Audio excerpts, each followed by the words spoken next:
In today's video, we're going to be standing up this wall behind us and bracing it, and I'm going to show you how to do it.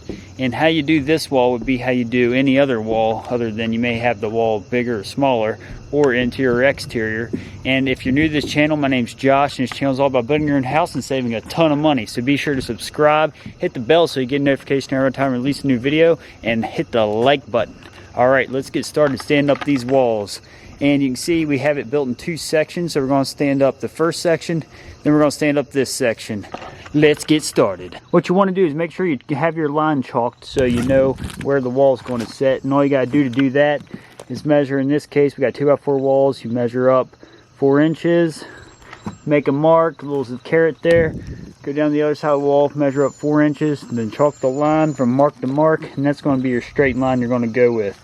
And then after you do that, you need some spare blocks. You can see they don't have anything special. They're just going to be used as a kick plate. Just put those about a foot away from the edge of the wall. All right, tack it there. All right, just go ahead and straighten that up. Get it, put about 5 nails in it. All right, and like I said, that's a foot away from this wall. And then this wall, we're a foot away from the edge for this one. All right, and now this wall is 16 foot. So we're gonna put one a foot away from each edge.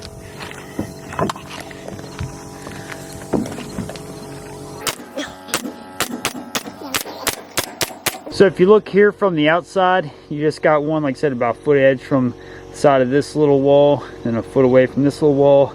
Then you got a foot away from this wall and this wall from the edge. So that way, when you slide your wall out, it's going to keep it flush to the edge, and it's going to keep it from falling down to this big hole we got here. It's going to break your wall, then you're going to be mad. Right, Gerald? Oh, yeah.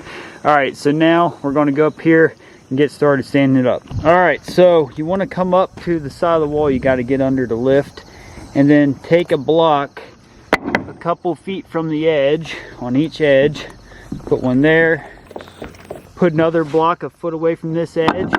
And now what you want to do is get a pry bar, put under the wall like this, so that way you don't hurt your back lifting it straight up off the floor, and it gives you a way to get under the wall pretty easy.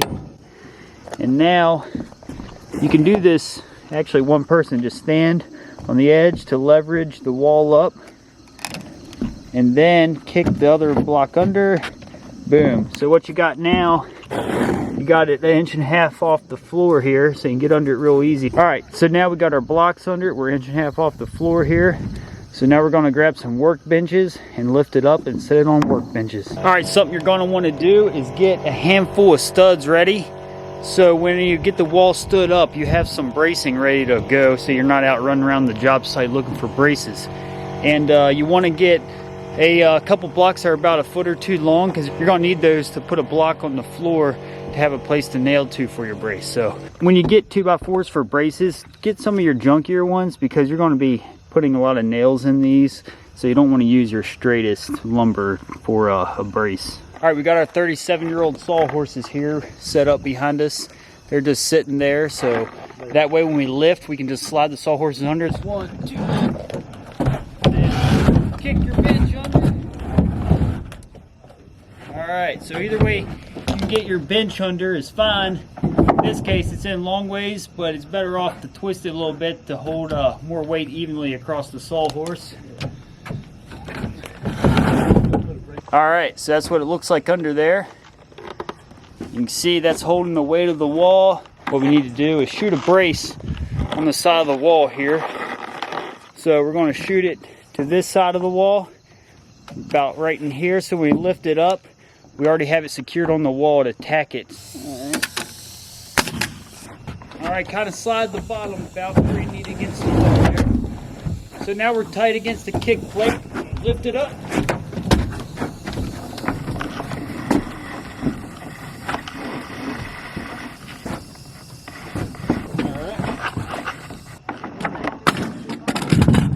All right, so if you look here in the background, you can see we got that brace that we tacked on before we stood the wall up.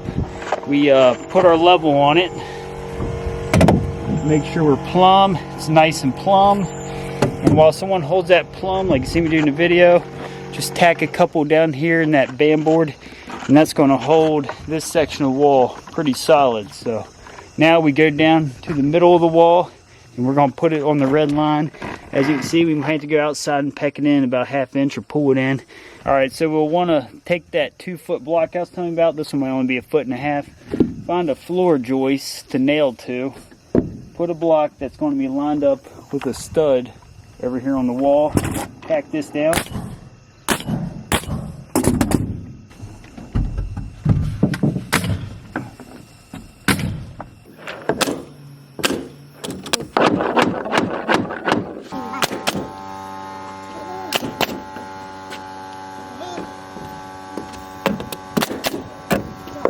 Alright, so if you look at what we just did here, we went through, lined up the wall on the bottom where that line is, and then we shot it off on each joist that intersects the wall. So if you look, there's a joist there, so we put nails there, and got it on the line. Looks really good. And then we put this middle brace up, tacked it about as high as we could, came down to that block on the floor that we nailed into this joist, and then as someone held it plumb up against this stud, so you just take your level, put it against the stud, got it nice and plumb, and then as someone held it plumb, someone else took the nail gun, shot it to this block that's holding the wall now. So this side of the wall is secure, and then we got to stand up this wall and hook it to this section of the wall since we're building in sections.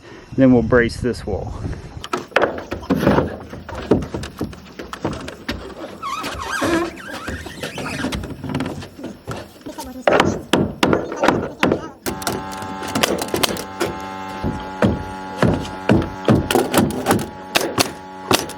Alright, so we just got this wall stood up. I went ahead and lined it along the bottom on that red chalk line. That looks fantastic. And this lined up really well where the wall spliced together. Check that out. Now we just got to get up here, anchor it where it splices up here, and just put an angled brace from this top down to this band board. And then that wall will be set. Alright, so we went ahead and nailed that next brace on that I was telling you about. That looks good. If you take your level that we have here, put it up here, it looks very nice. So you put it up there, nice and plumb, looking good. I love it. And now this wall is set, and now we're ready to keep running the exterior walls. This one's next. Leave a comment below if you've ever built your own house. Alright, so behind me is the wall from the exterior side. So if you look here, we got our kick plate still in place, and it looks really nice and flat against the edge. And now after we get all the trusses set and everything, and then we'll go through and take all those kick plates off. You can take them off now if you wanted, but we just go through and take all the braces and stuff off after the trusses are set. It's just more efficient that way. So that's the wall from the side view. It looks really nice, and that's all I wanted to show you today. Thanks a lot for watching, guys. Be sure to subscribe, and I'll see you in the next video. Peace.